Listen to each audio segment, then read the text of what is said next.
All righty, Hugh, looking live at sold out MetLife Stadium, where today the 16-0 and playoff-bound New York Giants are taking on the 0-16 Houston Texans.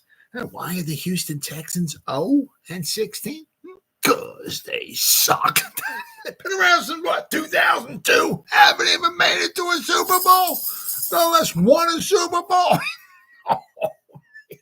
Houston Texans, you suck. Man, it gives me every time. Welcome to the Gridiron. Anybody out there at all that's going to spend a little bit of time with me here this evening, I greatly appreciate it. Thank you. Or if anybody's going to spend any time watching the replay of this, once again, thank you so much from the bottom of my heart. It means the world to me. I'm going to try to go about 30 minutes here tonight. Shoot my mouth off for about 30 minutes. Anybody got anything to say, please feel free, fire away. Go in the chat box. Usually try to check on the chat box like every 5 or 10 minutes. As soon as I see something in there, I try to respond to it as fast as I can. So please feel free, fire away. But plus, also, seriously, instead of me just rambling on, for half an hour, 45 minutes, or whatever it might wind up being. It's just nice to talk to another Giant fan. So once again, please feel free. Fire away with the comments. Oh, Brady's here. All right, we can continue. All right, buddy. What's up, pal? Before I get started, if anybody wants to help support my channel out, it would mean the absolute world to me. Description box below, the very top link in the description box takes you to my membership page. I got 3 different membership levels. First one's called the Saquon. The second one's called the Lawrence Taylor. And the third membership level I got is called the Gridiron. Each one's got their own little perks to them. So if you want to help support my channel out, it would mean so much to me. And I thank you in advance. Thank you. If you are subscribed to my channel, once again, thank you. I can use all the support I can get, guys. But if not, please go down below, hit the subscribe button, hit that bell icon. That way, next time I go live or if I put a video out, you'll be notified. And it's free of charge. What do you got to lose, right? But if you are subscribed, thank you. Maybe give this video a thumbs up or share this video. That would be freaking awesome. And then finally, just a little ways down in the description box, there's 2 additional links. The top one's a Facebook link. I'll go over that one in just a second.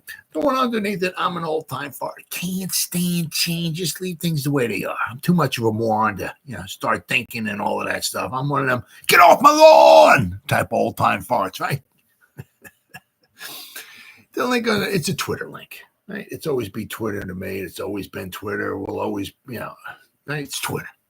Whatever letter in the alphabet Elon Musk wants me to call it, that's on you, bro. I ain't calling it that. I'm calling it Twitter. Why?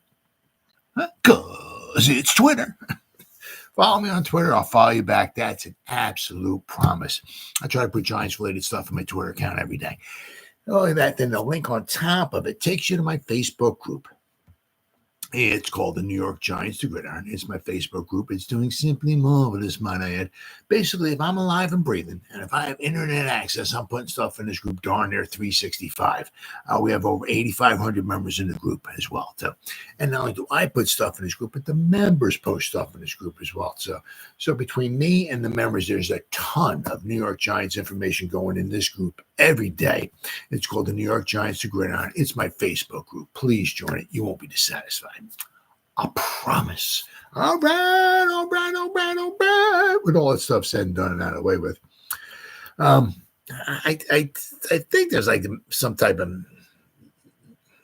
something going on tomorrow. But I think it's more like a barbecue or something going on or whatever like that. But pretty much like all the, the OTA / mandatory minicamp / teaching sessions, whatever you want to call it. It's pretty much all done. The next time they'll be back in the building, pretty much will be July 24th. That's when it's on, right? I mean, training camp, and then you got the 3 preseason games, and you got the week off, and then and it's on, guys. It's on. Week 1. We're gonna be looking like candy canes running out there with our red shirt. I mean, it's not, I'm used to like the stripes going this way. They got straight. I mean, well, I like it because it's old school, but I mean, it's different. You're looking like red candy canes, right? The red stripes and all that stuff and everything. But it's gonna be gonna be fun. Week 1, boy, I'll tell you. So we got what September, so we have 3 months. 3 months, right? I mean, it'll be here before you know it, right? It's gonna be here before you know it. It's simply amazing. It's just got this little bit of dead period. Basically, I mean, the way it is, with the NFL, and you gotta love it. Really, really gotta love it. Because I mean, if you're diehard, I mean, you start shaking. I mean, but the way they got it spaced out, there's out of 52 weeks in a year, basically there's like 6 weeks where there's pretty much nothing, right? I mean, 46 out of 52 weeks, you got really something to talk about. I mean, that's pretty impressive. I mean, the NFL really did pretty good there. You got to give them 2 thumbs up on that. But once they come back, we're off and running. So today was the second day of the mandatory minicamp. And quite a few stories out here. This is from Giants.com. Next stop, training camp. Takeaways from the final day of spring football. Giants wrapped up spring football on Wednesday at the Quest Diagnostic Training Center. They began the off-season workout program on April 15th, ramping up from strength and conditioning. Right? Now the team will break until reporting for training camp in late July 24th. Well, we had a lot of new people, said Dable, reflecting on the past 10 weeks. I mean, just think about, with the phases, phase 1, phase 2, phase 3, the lifting and all that. The past 10 weeks, it's like just like that. It's like, where the hell did that go? It's amazing. We installed our systems. Again, it's a teaching camp, so you try to overload them with as much information as you can so that when they're able to come back, put the pads on and really be evaluated, you can play fast. Yeah, I mean, that's huge because, you got, a lot of these guys are fighting for jobs and you want to give them the best chance to be successful.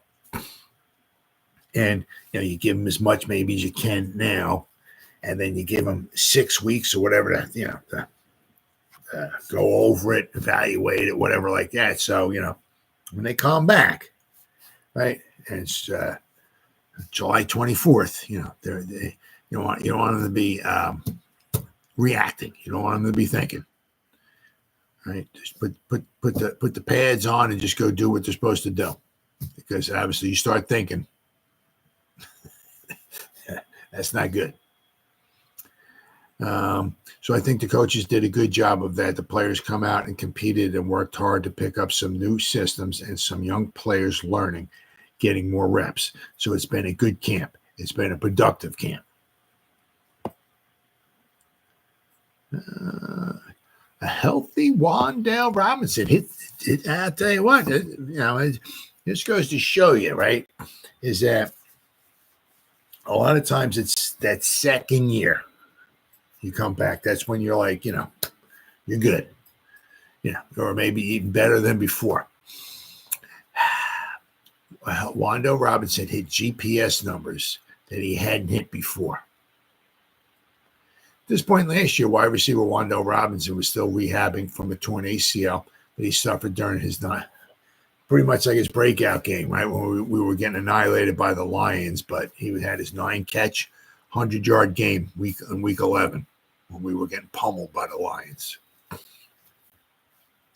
Robinson started to find his stride again down the stretch last season, setting the table for what could be a productive 2024 campaign. So now you got, him looking pretty good, right?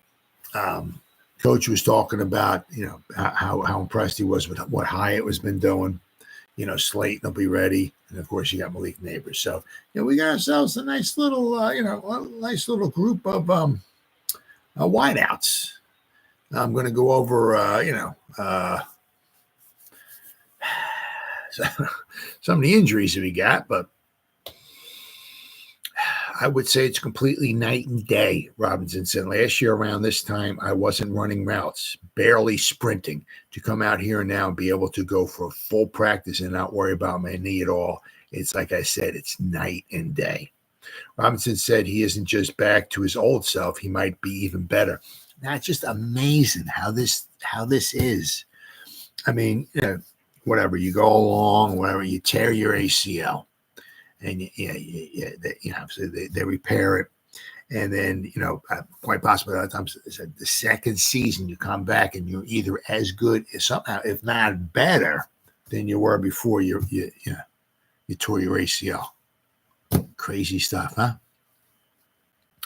I would say in this offseason, I hit some GPS numbers that I hadn't hit ever. So it was pretty nice to see that, Robinson said, of the devices that the players wear to track speed and distance. Hopefully being able to hit those numbers fully in pads and just show that explosiveness out there on the field.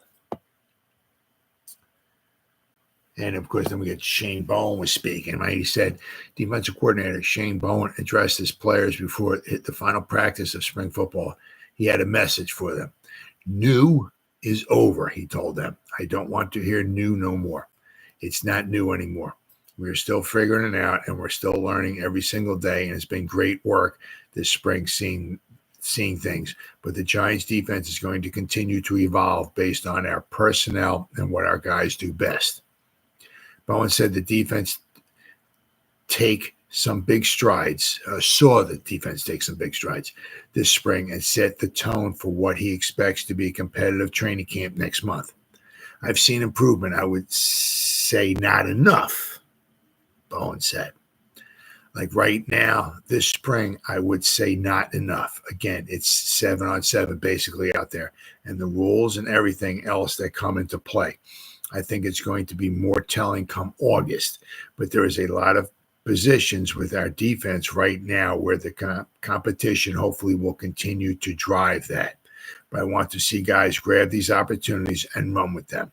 He said, just like Dexter Lawrence, Bobby Okereke, and Brian Burns did once upon a time. These guys that have played at high level in this league, they're not only great players, but they're really great dudes, Bowen said. They're great teammates. I think there is a correlation. The guys that have success in this league usually are the ones that work the hardest. They want to take every single ounce of coaching that you can give them, right? And then they go on and apply it. Let's see. Brian Dable, an established play caller in his previous post, might take back the duties this season, but said a decision won't be made until the end of training camp. Assistant head coach / offensive coordinator Mike Kafka said today it's pretty typical around the league of head coaches doing that. So whatever decision Dabes wants to go with, I fully support. Even if he won't be calling the plays, Kafka said the game plan will be a collaborative effort each week. We will be working together, Kafka said, so the way Dabes would handle it, and this could change, but you kind of piece it out to certain guys in the group. We would all talk through those certain areas, whether it's third down, red zone, guys would detail out what their thoughts were, and we would put it together as an offensive staff. We would put it together and make sure it all matched, and we felt good about that plan versus that specific defense. Kafka also added, I kind of leaned back on my experience in Kansas City a little bit, where Coach Andy Reid is the primary play caller. And then the coordinators that were under him, whether it was Eric Bieniemy, Matt Nagy, like those guys are super involved. So I have that experience of being in a system like that. And then, obviously, Michael Gabriel. He said, and 31 other special teams coordinators around the NFL have had 2 months to tinker with the new kickoff rules in the on-field setting. So how will it change the game? It's going to look more like an offensive run game than people think. Obviously, there ain't no passing, right, on a kickoff. But, it's, you got a group of guys here, and you got a group of guys, right? And then and you got one guy with the ball.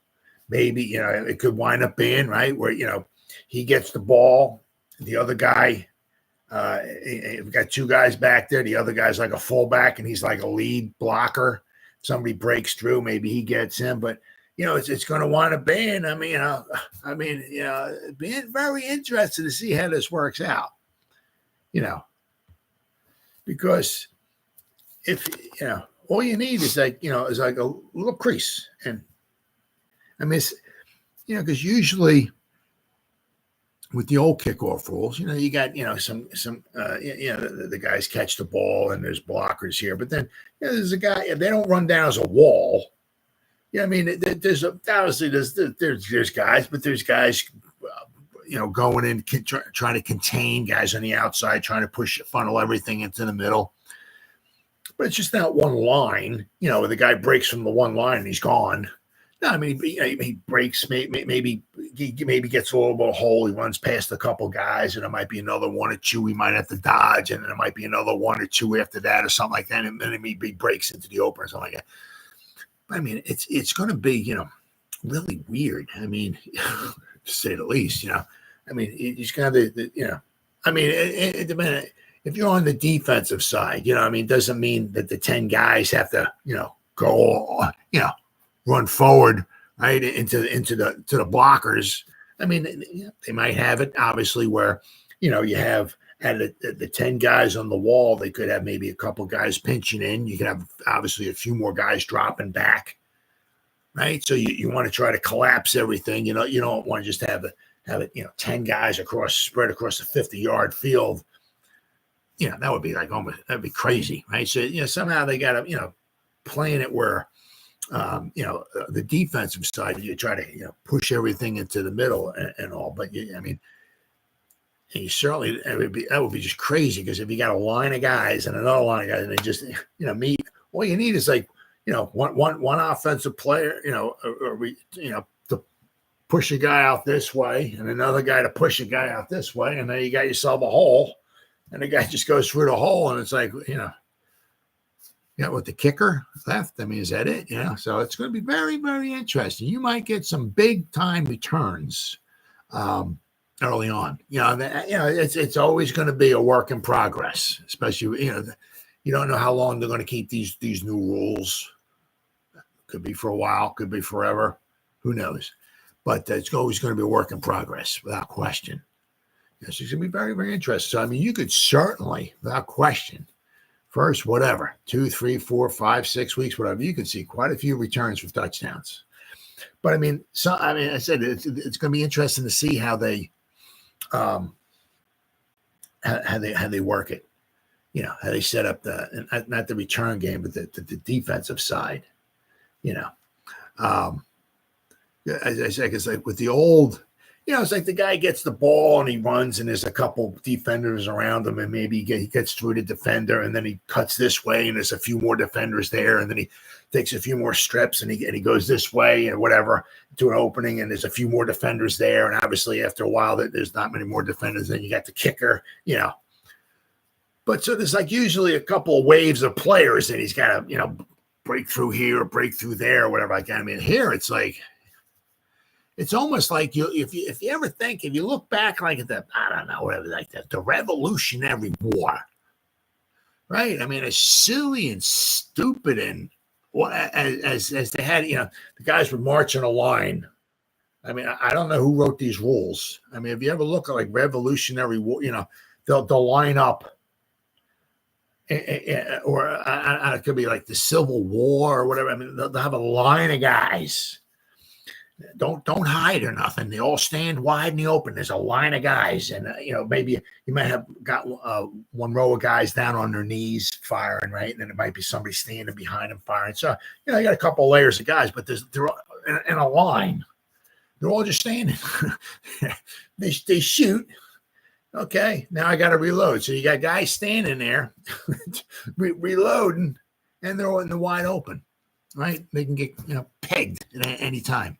So it almost kind of reminds me of something like that. Like you got a line of guys here, and I got a line of guys here, ready, and they fire each. So it's going to be very interesting, very, very interesting. So Gabriel's got his work cut out for him, offensively and obviously on the defensive side of the kicking game. He says, because as things sit right now, especially with the teams that will have good get-offs on both sides, the biggest thing is, yes, there is an element that it may look like some more offensive run game.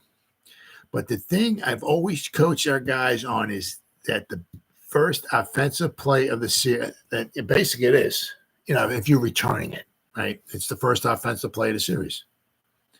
And it's our job as the kickoff return unit to put our offense in the best position to have success. Will added, people can't necessarily leave until the ball has landed in the landing zone or the returner catches it.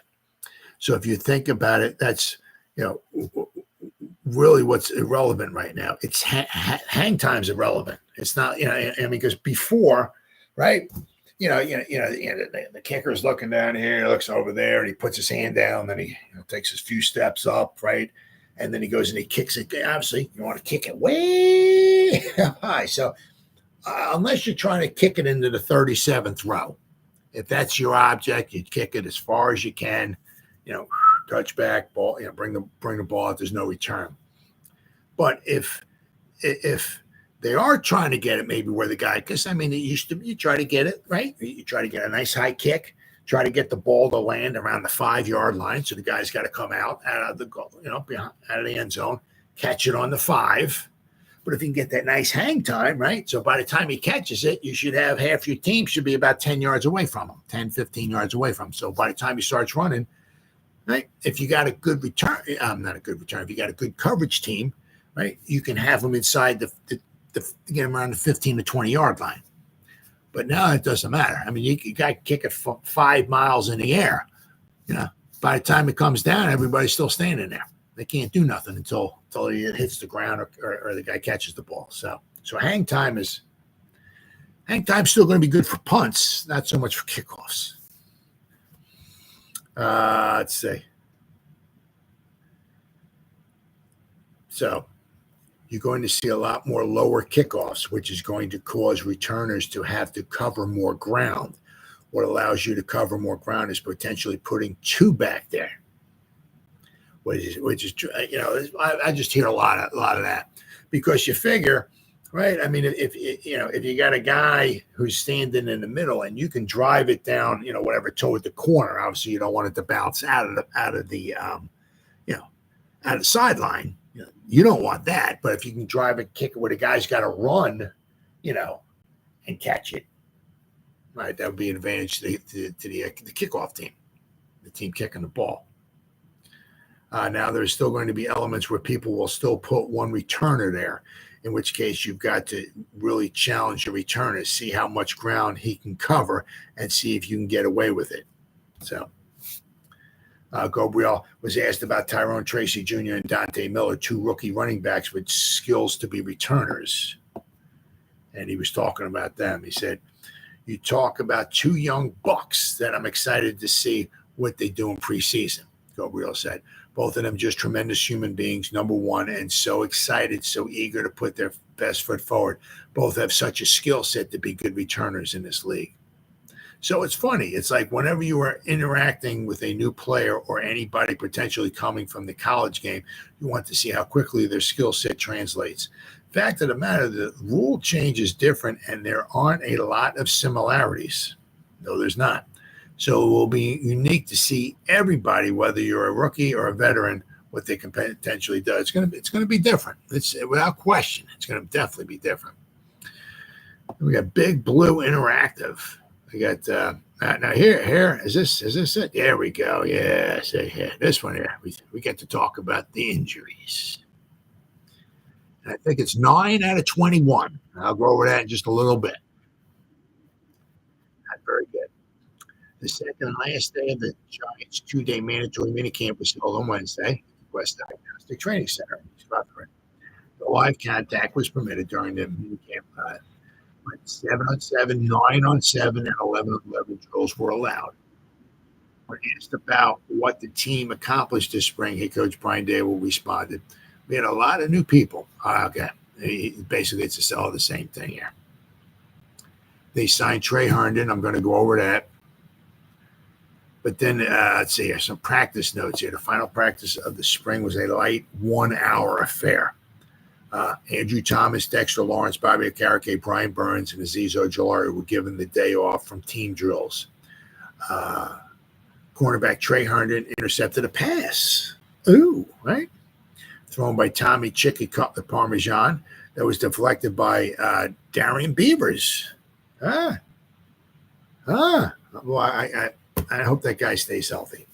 I hope he makes the team too. Herndon returned the pick for a touchdown. So Darian Beavers got his hand on the ball. Elijah Riley forced Dante Turbo Miller to fumble, and the loose ball was recovered by Tyler Nubin. That's all cute, maybe fine and fancy now, but I don't care how fast you are. You better be able to hold on to the football. There's like no contact.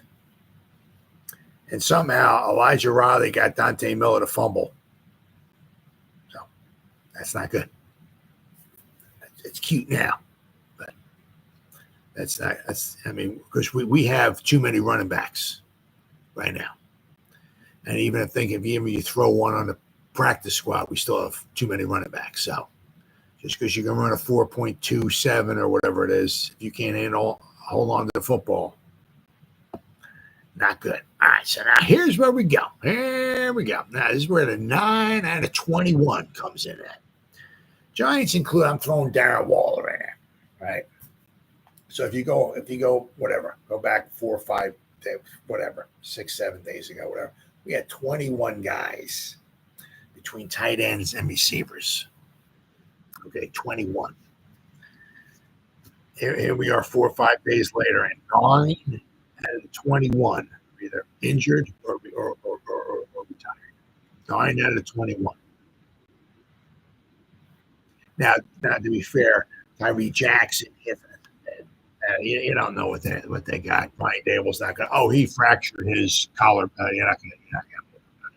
Something happened to Tyree Jackson. Apparently, Patty Trainer was talking about like maybe when the OTA number 3 possibly. So we're going back a couple weeks. Gunnar Olszewski, right? He's been injured for a little bit of time now. Right? It's either his ankle or his foot, so he had something going on. But basically, I said, if you go back, we had let's.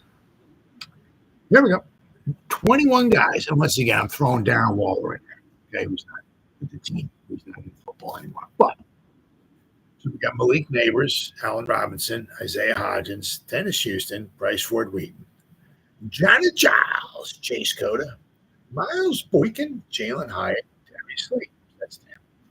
Wando Robinson, Isaiah McKenzie, Gunnar Olszewski, and Alijah Vera-Tucker.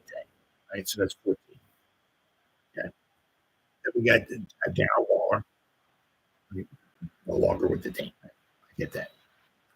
You got Daniel Bellinger, Theo Johnson, Jack Stahl, Chris Manhertz, Lawrence Cager, Tyree Jackson. That's 21 guys who aren't out for passes. Tight end / wide receiver. 21 guys.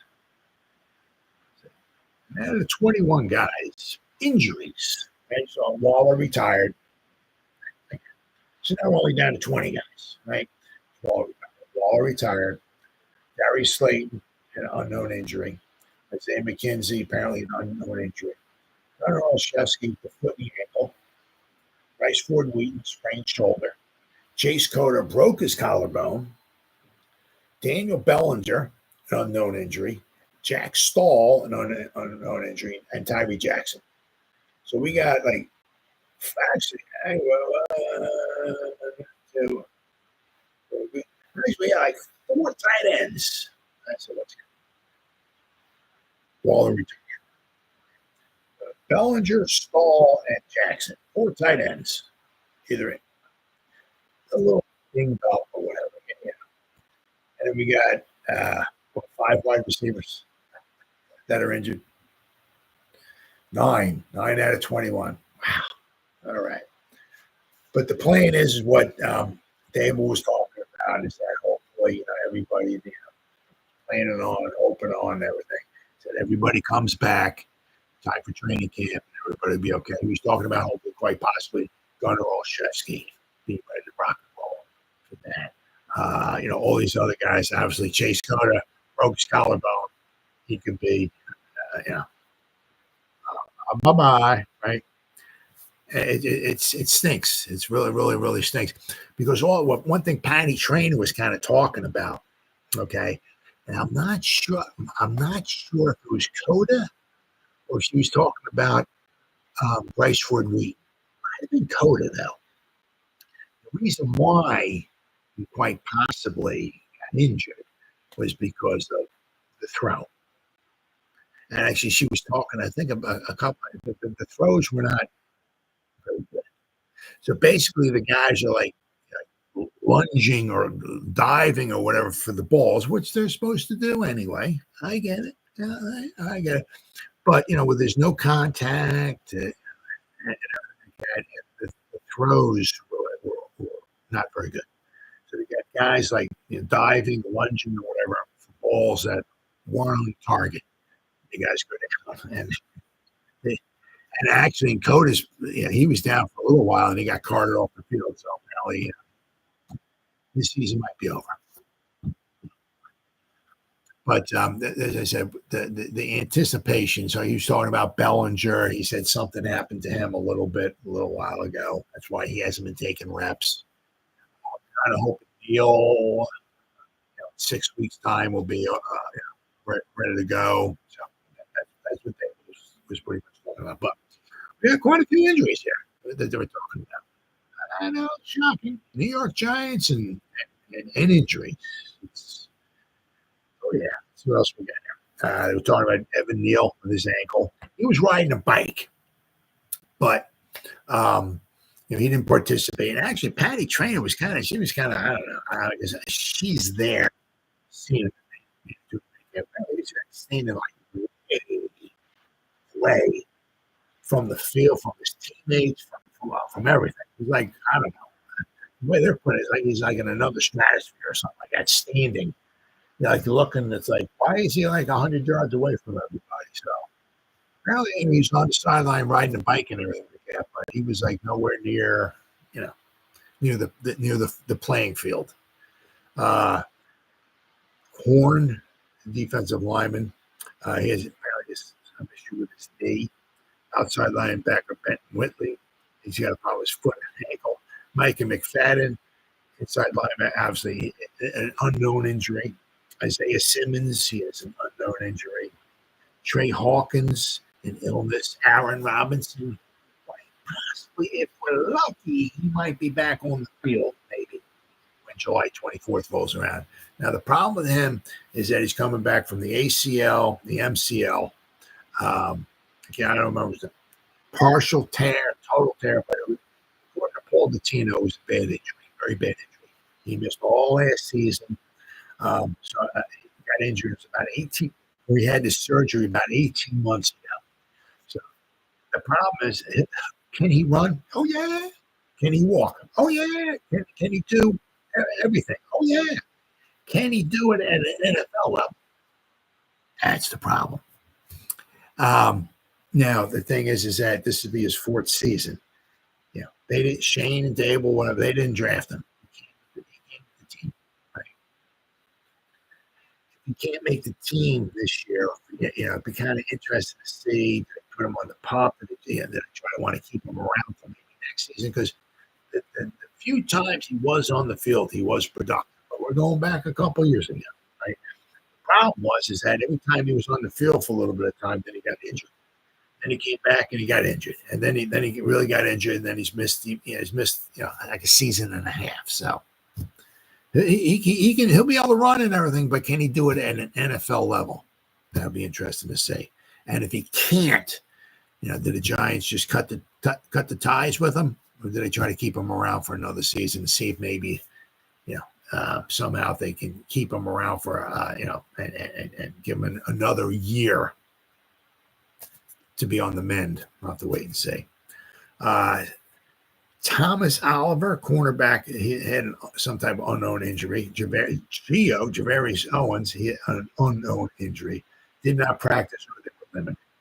So, Coda broke his collarbone and Bryce Ford Wheat sprained his shoulder in practice yesterday. So he sprained his shoulder. So hopefully with Bryce Ford Wheaton, because what happened to him last year, he got injured. So let's hope that he can stay healthy, right? So hopefully in 6 weeks' time, hopefully his shoulder will be better. Okay, but it's not looking good for Coda. Slayton also left the practice with an undisclosed injury. It looked like it was some type of, looked like a foot or an ankle or something like that. I would say the guys that were out yesterday, that went out wasn't practicing today, said Coach Brian Dable. But they should be ready to go for training camp. So take him at his word. And what is this? One more here. What do we got here? This is 11 takeaways from day 2. This is Giants Wire. Adjusting to the new kickoff rules. Yep. Giants have been diligent about educating the players on the NFL's new kickoff rules. Even special teams coordinator Michael Gabriel isn't 100% certain how the changes will impact the returns. According to Gabriel, they are experimenting with a variety of things this summer, including the use of 2 kick returns at the same time.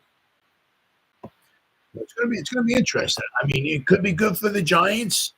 You know what I mean? Something, as I said, if you get a Turbo Miller in there or Tracy or something, especially Turbo, because if you give him a crease, he's gone. Ain't no kicker keeping up with him, right? He could be gone.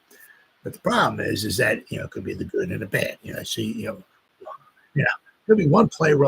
Turbo Miller runs it back for a touchdown, like, woo, I love the new kickoff rules, woo, and then we kick it off to the other team and they run it back for a touchdown. Like, man, I hate the kickoff. And so there could quite possibly be some good and bad because it's new for the other team, but it's also new for us as well. Let's see. DeVito and Robinson taking the next step. Ooh. Somewhat of a forgotten man. Tommy Chicken Cutlet Parmesan has quietly played very well throughout OTAs and minicamp. Offensive coordinator Mike Kafka praised him for taking the next step in his development, specifically as it relates to the intricate details. Kafka said DeVito doing a nice job in the second year, taking next step with the details. Similarly, Kafka offered up praise for wide receiver Wandale Robinson. Abel later followed that up with a tip of the cap for the third-year wideout. We asked him to do a lot.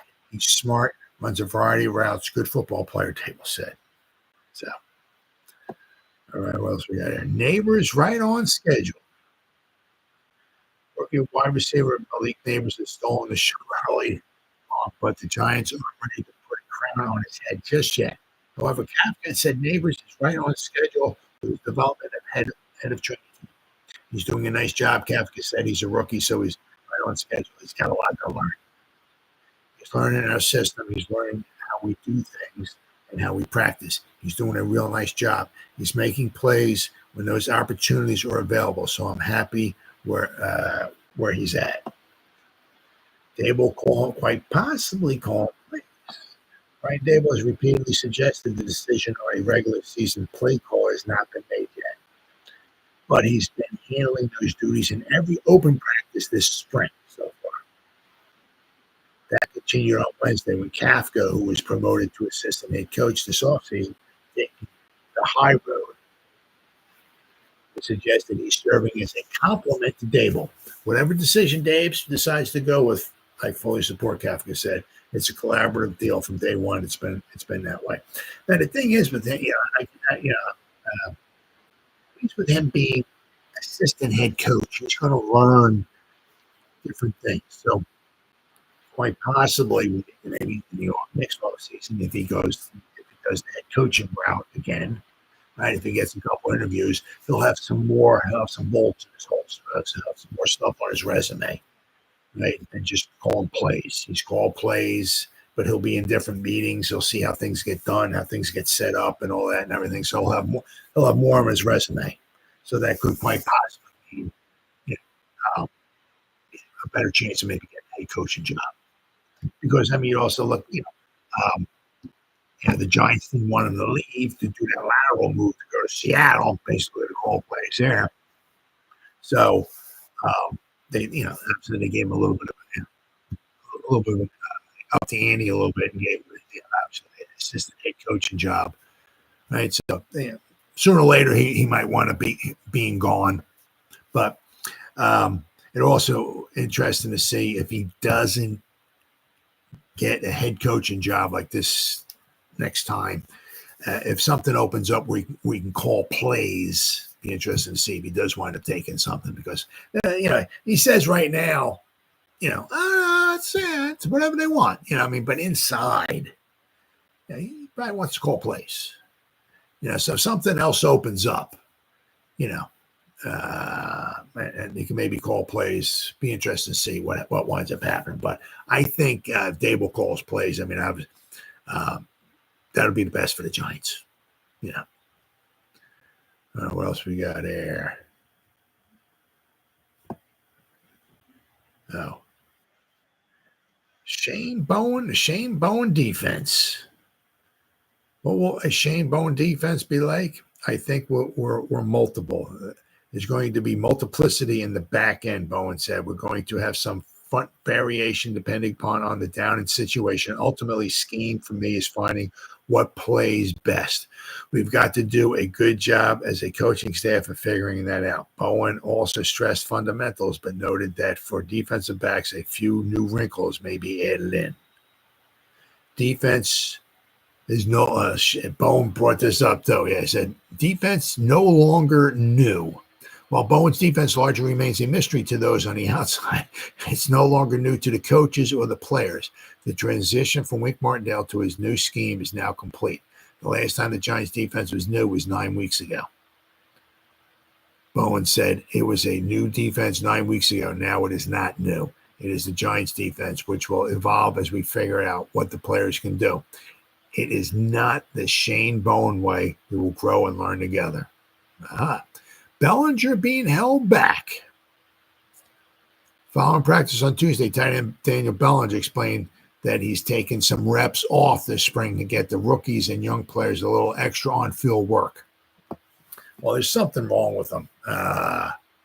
Dable said there was a little something wrong with them. But hopefully everything will be okay when training camp rolls around. Says, as it turns out, that wasn't completely honest. Dable acknowledged that something happened to Bellinger a few weeks ago and that the team has been cautious with him. Bellinger sat out on Wednesday alongside the trio of wide receivers who were injured on Tuesday. So basically, he had Bellinger sitting out, I think Adoree Jackson, too. That's what I'm hearing. Darius Slayton, Bryce Ford Wheaton, Chase Cota. So we had quite a few guys who could catch balls who were not in there. And then they got counting on Evan Neal. Kafka was pressed on his conference in Evan Neal, who is still recovering from an offseason ankle surgery following 2 less than stellar seasons. Kafka says he can be counted on, noting that Neal has been attentive in meetings. Similarly, Dable expressed his confidence in Neal when asked and expects the third-year tackle to be ready to go at right tackle in July. Well, we're going to have to wait and see. Nabers doing the OBJ again. Oh, yeah. Yeah. Well, remember how OBJ before football games, right? I can't remember who the guy was who would throw him the ball, but he always had one guy who would throw him the ball before pregame. OBJ be running in the back of the end zone or whatever like that. He'd just jump up and grab everything with one hand. Well, that's what Nabers is doing, and it's unbelievable. Someone handed grabs from Malik Nabers. They got a video of it.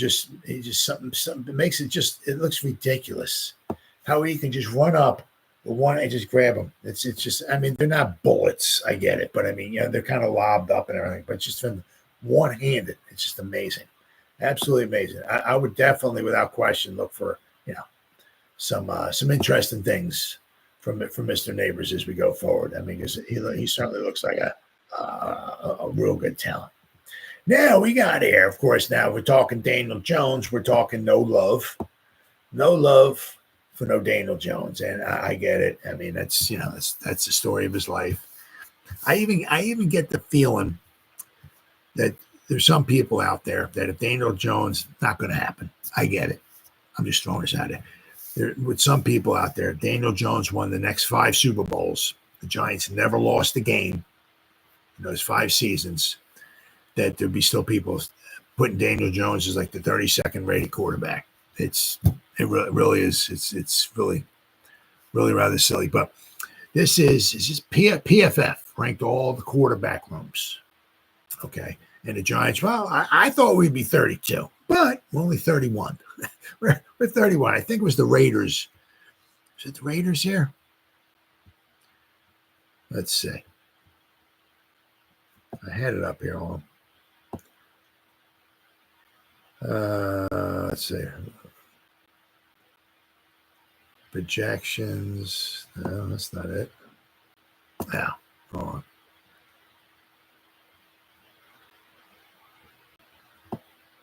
Oh, there you go. 32, the Las Vegas Raiders, number 32, because they got Gardner Minshew, Aiden O'Connell, Carter Bradley, and Anthony Brown Jr. So apparently, PFF likes Daniel Jones over Gardner Minshew. Apparently. But other than that, every other quarterback room. Tennessee Titans with Will Levis, Mason Rudolph, and Malik Willis. Number 29, the Denver Broncos, Bo Nix. I mean, the problem I have, yeah. And then there's that thing here. It's going to go over the quarterback duos, the new quarterback wide receiver. Who are the top? And I think they have the top 12 new quarterback wide receiver duo. Who's the top 12? The newest, right? And of course, the Giants on that one with Daniel Jones and Malik Nabers, they're number 11 out of 12. Now, the one thing I can certainly understand, because Daniel Jones is giving you a body of work, so you know. I mean, what he has done. Obviously, sometimes he's done it when he was injured. Sometimes he had a bad offensive line. Sometimes Saquon was in there and he was injured. Sometimes Daniel Jones didn't have good wide receivers. But you got a lot of body of work from Daniel Jones. Okay, so you got a lot of evidence what he can and maybe can't do. So you got a lot of evidence. So I can. So if you don't like Daniel Jones because of that, I can understand that. It's hard for me to. If that's your opinion, it's hard for me to argue. Okay, I got my opinion, but these guys, PFF, they're very, very good. So it's hard to argue. The problem I have is that you're putting these guys ahead of him who have never put on an NFL jockstrap and run onto an NFL field to play a game yet. Never thrown a pass, completed, never had a handoff, never said Omaha, and never, nothing. So you got guys, I mean, like Knicks, they got McCarthy above him. I mean, do you realize that there were 6 guys taken? And basically, out of 6, 3 of them are going to be busts. Almost straight up guaranteed. Half of your quarterbacks, especially in the first round, they're not worth their weight in gold. Okay? So basically, they're putting like all of these guys. I mean, I think all of them. Let's see here. So they got Bo Nix ahead of him. He hasn't thrown a pass. J.J. McCarthy with the Vikings hasn't thrown a pass. I mean, they got him ahead of the Giants with Daniel Jones. Drake May hasn't thrown a pass. He's ahead of Daniel Jones. Jaden Daniels, he's ahead of Daniel Jones. Caleb Williams, all these guys that just got drafted. Bryce Young, who didn't really actually set the world on fire last year, they're all ahead of Daniel Jones. But I mean, these guys that, out of 6 of them, basically half of them aren't going to be starting quarterbacks in this league. Basically, just on the percentages from past, right? Past evidence. You take quarterbacks in whatever first round, half of them want to be in busts. So they're taking all these guys, and half of them probably going to be busts, and they put them all in front of Daniel Jones. It's like he just don't get no love. Daniel Jones, no love, and unfortunately, a lot of times, especially with the offensive wise, with all these other rankings, PFF ranks the offensive units or this or that, or a lot of it has to do with the Giants. I mean, they're supposed to have like 6.5 wins on the season. Why? Well, a lot of it was 2 things. One is the offensive line, And 2, Daniel Jones. If we can ever get that offensive line situated, right? And if Daniel Jones can, I don't know, whatever, come on or stay healthy or, that'll help the Giants stock. But as long as we got Daniel Jones and this bad offensive line that we've had, the Giants not going to get much love. So the Giants quarterback room is number 31 overall, according to PFF. And I said, all these guys that just got drafted, they're all in front of Daniel Jones. They've never taken an NFL snap yet. That I got a problem with. Then I said, where does Daniel Jones and Malik Nabers ranking among new NFL's new quarterback wide receiver doers? And this is the same problem I got here. Right? They're number 11. Okay. The Jones, there's 12 of them they got. And Jones and Nabers are number 11. The Jones-Nabers duo is one of many new ones ahead of the 2024 season. CBS Sports ranked the league's newest quarterback-wide receiver combos, and the Giants pair came pretty close to the bottom of the list. They're at number 11. And let's see here. Here we go. And it's, it's the same thing here. At least this one, I got to give them a little bit of credit because they got number 12 is Bo Nix with Cortland Sutton. So they got a guy, and that could be very entertaining. Maybe not this year, maybe next year, whatever. But it could be very entertaining as the years go by. But the problem I have, once again, is Bo Nix is not even throwing a pass in the NFL. So at least here with CBS, I got to give them a little bit of credit because they got Bo Nix, who has not thrown a pass yet. He's at number 12. And they got Daniel Jones in front of him. Okay. Daniel Jones is not, he ain't Patrick Mahomes. He ain't Tom Brady. I get it all. But, in his 5 years in the NFL, he's seen a lot. He has seen a lot. He's called a lot of plays. He has a lot of experience, right? These guys don't. NFL experience, right? So we got number 11 is Daniel Jones and Malik Nabers. Then we got Russell Wilson and George Pickens. Okay, all right. All right, I can see that. Russell Wilson, established quarterback. I can see that. Justin Herbert and Ladd McConkey. Oh, okay. You got Herbert, who's a better thrower than Daniel Jones. Ladd McConkey's not quite a Malik Nabers, but they got Will Levis and Calvin Ridley. Once again, Will Levis hasn't thrown a pass in the NFL, and they got Levis and Ridley. So basically they're saying that Levis is better than Daniel Jones, and they're saying Calvin Ridley is better than Malik Nabers. I don't know. Then they got 2 rookies, right? We got Caleb Williams and Rome Odunze. They could quite possibly be. Now the Bears, they got quite a few guys to throw the ball to. But once again, Caleb Williams hasn't thrown a pass in the NFL yet. Rome Odunze hasn't even run a route in the NFL yet. They got them at number 7. Jaden Daniels, once again, hasn't thrown a pass. Terry McLaurin, fantastic wide receiver. No question there. But once again, they're at number 6. Right? Josh Allen and Keon Coleman. Okay, it's hard to argue with that one, right?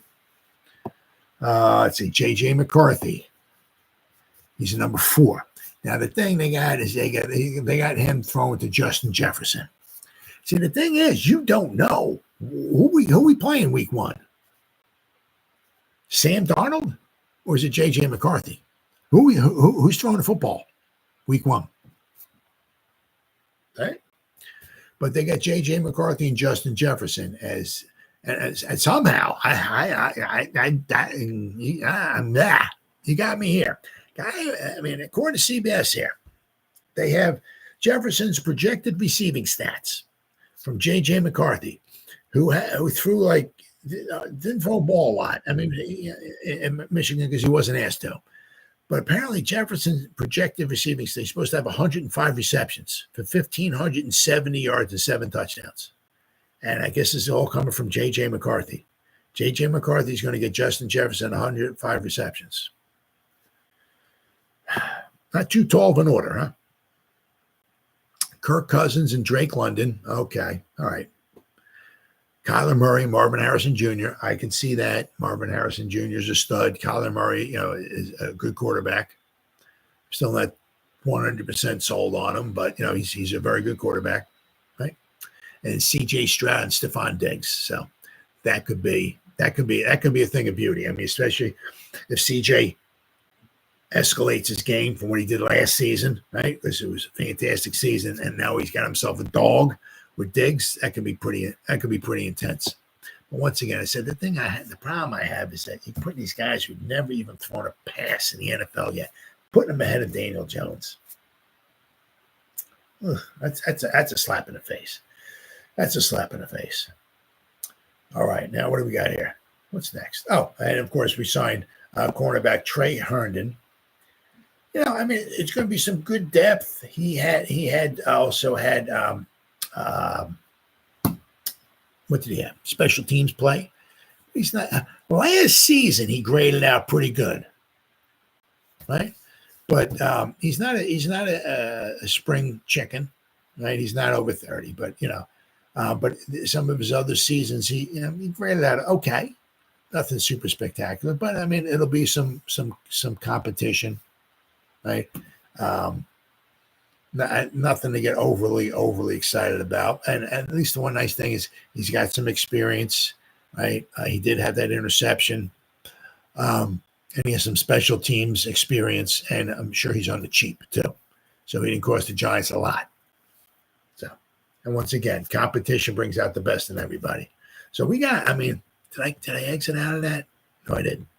Good. Here we go. Now I don't know. I don't know, because I got the depth chart here. Trey. Oh, no, they got him on there. All right, cool. There you go. All right. Let's see. Left cornerback. They got Cordell Flott, Nick McLeod. Let's see. Thomas Oliver, Hayes, Alex Johnson. Then we got Banks, Trey Hawkins III, Aaron Robinson, if he can make it back, David Long. Then we got Drew Phillips, Tre Herndon, and Darnay Holmes. So we got quite a few guys. We got. Say it's not. I'm not putting in the top 10 in the NFL as far as strengths, cornerbacks, but one thing I do like is got a bunch of young guys. If that's how we're rolling, okay. We got Banks. We brought Phillips in. Hopefully, be the nickel guy. If we're a little weak and we can need a good, strong cornerback, right, to really complement the defense or whatever, we can get that next year in free agency or in the draft. Next year, I would like to see if we need somebody, a cornerback or a safety, we can get that next year. And I said I would really, really like if we can get some nice stud to put next to Dexter Lawrence.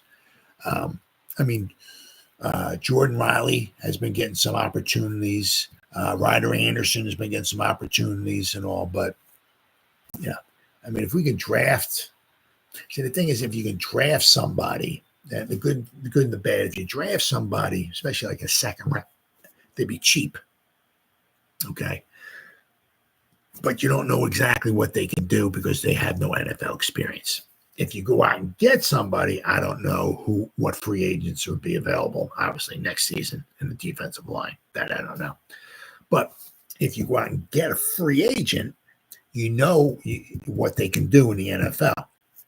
The problem is that if you're gonna get somebody who's kind of decent, it doesn't mean you got to spend $20 million, but you have to spend a little something if you're going to get a nice, good defensive lineman put next to Dexter Lawrence. But that I would really like, because and of course maybe getting some additional edge rush help wouldn't be bad next year either. But we got plenty of guys. We got plenty of competition. That's for sure.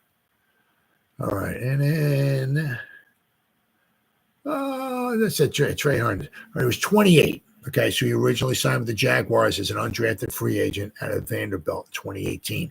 He went on to appear in 83 games, 34 starts. He recorded 43 tackles 186 solo, 9 for loss, 2 forced fumbles, 6 quarterback hits, 1 sack, 32 passes defensed, and 3 interceptions. And I said you also you can get him get something out of him in the special teams as well too, because especially with this kickoff thing, it's really going to be interesting. Really, it's going to be like a chess game, right? Because if you're your team kicking off, right, you got 10 guys right in a line there. Obviously, you don't want no big fatzos because the guy gets past them. Forget it. The guy's totally useless. The problem also is that if you got a bunch of light guys there, right, and you got the returning team, and they say they get a couple, maybe a couple fullbacks or something or whatever on their front wall, right, and they specifically go after a couple of light guys, you get a 220-pound fullback or whatever, tight end or something like that, right? A couple guys, and one guy plows one guy out of the way because he only weighs 180 pounds, and another tight end runs and plows another guy out of the way because he only weighs 170, 80 pounds, whatever it is. Now you got this big hole. That's going to be an interesting chess match. Very, very interesting. But Tre Herndon, he'll give you some special teams reps. So once again, it doesn't mean he's making the team. He's on the 90-man roster. But last year he recorded an overall Pro Football Focus grade of 70.8, which was the best of his career. Right.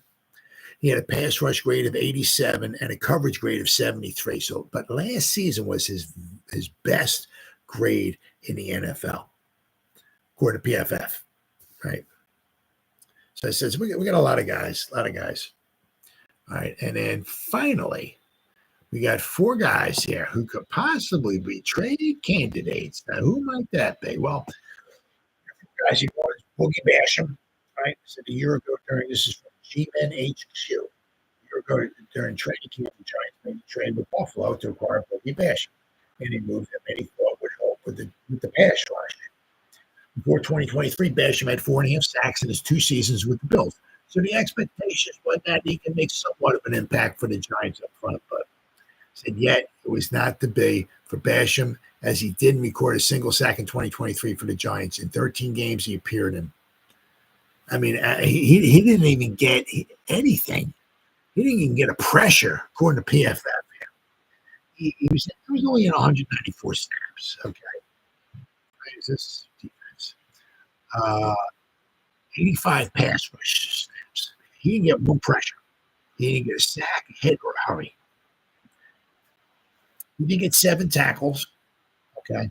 But, I mean, as far as 194 snaps he was in, it was like, when he was with Buffalo in 2022, he had 24 pressures in 447. And in 2021, his rookie season, in 244, he had 14 pressures. Last year, 194 snaps, he didn't have one pressure. So maybe they were using him where he wasn't strong at. I don't know. But it'll be interesting to see, if he does wind up staying with the team, if the Giants maybe don't trade him, right? Where Shane Bowen does wind up putting him. The next guy is Tommy Chicken Cutlet Parmesan. Interesting. Because the thing is, the one thing is that are the Giants going to have 2 guys on quarterbacks on the roster, or are they going to keep 3? Because if you put a guy on the practice squad who last year won 3 as a 3rd-string quarterback, won 3 games, and he was the quarterback. He didn't start against the Jets, but he was the quarterback at the end of the game against the Jets. They didn't let him throw the football. But I mean, I'm saying if Graham Gano kicks that field goal, because he was injured, so he missed a real short field goal. The Giants quite possibly win that Jet game, and then he might have been on the field at the end of the game for four wins for the Giants. You put somebody like that on a practice squad. I heard somebody was talking about it. I can't remember who it was. I remember it was Ed Valentine or maybe somebody from Big Blue Kickoff Live or something like that. Said, you put somebody on a practice squad who's like third string quarterback who won 3 games for you, he might get plucked really fast. Really, really fast. So what's going to happen? Are they going to keep 3 quarterbacks on their active 53 and put Rourke on the practice squad where he'd probably be safe? Or are they going to put Chew and try to get Tommy Chuck and Cutler Parmesan on the practice squad where he might get plucked? So that's where they're possibly talking about here, possibly maybe getting traded, but maybe a trade bait here. Last year, Tommy DeVito, an unknown drafted free agent who initially didn't even make the 53-man roster, ended up becoming the starter by midseason because the Giants had some injuries. DeVito ended up going 3-3 as the Giants starting quarterback before he was removed on Christmas night and never regained his starting job. With Jones back and expected to be the week 1 starter so long as he remains healthy, plus Drew Lock signed as a backup, DeVito doesn't seem to have a place on the team aside from being another backup. However, the one thing DeVito gained from last year was experience from being on the field and playing in games as opposed to just being on the practice squad and holding the clipboard. So if another team experiences an injury or has a shaky quarterback situation and would want to get a young player for little money and possibly upside, DeVito could be that team's guy. As fun of a story as DeVito was last season, he didn't exactly show that the Giants needed to keep him as a long-term option, especially when he struggle against the better teams when the schedule got harder. But I mean, the offensive line was horrible. We didn't have the greatest wide receiver groups out there. He did hold the ball a little long sometimes, so he didn't throw a lot of interceptions, which is good. But he didn't throw a lot of interceptions, which is bad. I could go through a whole NFL game and not throw an interception. The ball, just throw it around, or hold on. Unless the guy's 35 yards wide open, if somebody's not that wide open, I'll just take a second, or just run out of bounds or something like that. So I could go a whole game without throwing an interception. So it kind of, he's being a little too protective of the ball, not willing to grip it and rip it, so. I mean, it's nice not throwing interceptions, but sometimes it's a detriment. So that's going to be an interesting thing to see what they decide to do with Tommy. The next one, this one would hurt. Tre Herndon, Nick McLeod. If you look at the depth chart of the Giants quarterback position, Nick McLeod might seem like a long shot to be either traded or cut, especially since how he's played over the last 2 seasons. However, here's where the Giants could possibly move him. The Giants have put up Flott as a possible option to start alongside Anthony Banks, plus they drafted Andrew Phillips in the 3rd round. And they get Trey Hawkins, David Long, Elijah Riley as well. Where the Giants could make a move is from the around $11.6 million salary cap space that they now have from Waller's retirement. The Giants were once hesitant to give out money to veteran cornerbacks like Darius Williams or Trey Davius, right? But with the extra cap space, maybe the Giants decided to go after a veteran cornerback with the money. Well, we'll have to see. Given the fact that McLeod doesn't have a guaranteed deal, trading him could be a move that saves the Giants almost $3 million in cap space. McLeod could be someone the Giants end up moving it needed. But I'll tell you what, I mean, last season, it's just last season. I mean, really, you look at it. 2022, right? Now this is with Wink, right? It's Wicks, right? 2022, he was in 583 snaps. He graded out once again, Pro Football Focus, by 65.6, which is not horrible. Certainly not horrible. His coverage grade was a 63.8 last season with Wink, right? Now I'm not sure, what it was. It wasn't a weaker schedule. Maybe it was better familiarity with the system. I don't know. But last season, he graded at a 74.8, Nick McLeod. His coverage grade was an 80.7. Not only that, And we had 312 snaps last season on defense. But the special team snaps, I mean, he had 347 special team snaps. And the year before that, he had 231. And in 2022, according to Pro Football Focus, once again, his 231, he graded out overall special teams as an 87.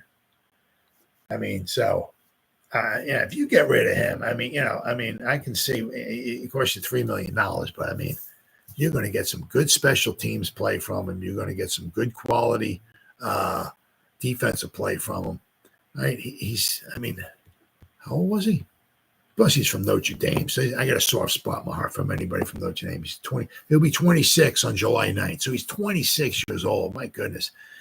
He was, familiarity with Shane and Dable because he got drafted, undrafted free agent from Buffalo in 2021. Right?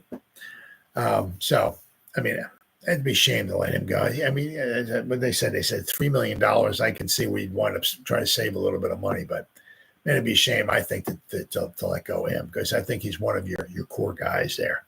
If he's not a starter, I mean, he's certainly a backup, without question. I said, not only that, but he did pretty good on special teams last year. And finally, the last trade candidate for the New York Football Giants. Well, it's hard to argue with this one. Be Darius Slayton. Now, maybe he might be the odd man out, right? Because we went out, we got the Nabers, right? We got Jalen Hyatt, and we got Wandale Robinson, right? And we got a ton of other guys. We got Darius Slayton, ton of other guys. Darius Slayton wants to get paid. He was given a chance to make some extra money, right, with some incentives. But unless, because we're talking Giants here, unless the injury bug works its way in, right, and Darius Slayton winds up getting on the field a lot. I mean, some of those incentives, it seemed like there might be a little bit for him to make, to reach some of those incentives because they seem a little high. But so obviously he wants to get paid. He's led the team in receiving 4 out of 5 years. And I keep bringing this up. So DeVonta Smith had like 300 more receiving yards last season. 300. And he's making and he just signed a deal to make $25 million a season. He's made 300 more receiving yards. Darius Slayton's making 6 point something. So DeVonta Smith on a better team, better offensive line, right? Better weapons, all that stuff and everything. Had 300 more receiving yards. And he's making 4 times the amount of money to Darius Slayton. So I can see where Darius Slayton, thinks he's getting a little screwed, right? Shane, I guess, tried to help him maybe bump up his incentives, which I don't know if he'll even come close to making, especially if he's on the sideline, right? But I said, because with Shane, they drafted Hyatt, they drafted Robinson, they drafted Nabers. I'm sure obviously now Waller's gone. They drafted Bellinger, they drafted Theo Johnson. I'm sure they're going to have those 5 guys on the field quite a bit, right? So I don't know. I mean, obviously, if Slayton's on the team, obviously he'll get on the field, but I'm not sure how much. So if they want to strike, right? Because this is his last season. He signed for this season. I can't see the Giants re-signing him after the season unless something really weird happens. I'd have a hard time seeing the Giants re-sign him. I can see him hitting free agency, going someplace, maybe whatever, making $10 million a year or something like that, more than what he's making here with the Giants, because he's fast, he's still young, and he can be productive. And $6 million is I'm sure is not sitting right with him. So instead of the Giants after the season's over just losing them to free agency, possibly maybe they could trade and get something in return for him. Now, you could, if you want to start playing that game, right? It's like, well, we lost this free agent, we lost that free agent, we lost this free agent. Well, you might get some comp picks, but that wouldn't be till like what? What would that be? 2026, right? But if you trade him during the summertime, I don't know what their plans are for him, but obviously they have a plan for him. So if this is going to be his last season with the Giants, quite possibly will be, right? Why not trade him now? Get a 5th round pick for him. fifth or a sixth round pick in next year's draft, right? Instead of waiting 2 years, right? So, but I can certainly see where Darius Slayton might want to be, maybe some type of trade target. But I mean, hey, if we don't, hey, I'd love to have him on the team because as we saw, I mean, Bryce Ford Wheaton's injured, Gunnar Olszewski's injured, Slayton was injured, Coda was injured, Bellinger's nicked up, Tyree Jackson is we got so.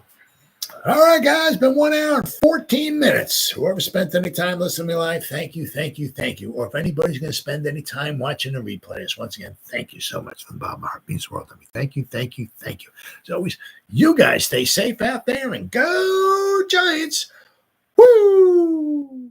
Oh, yeah.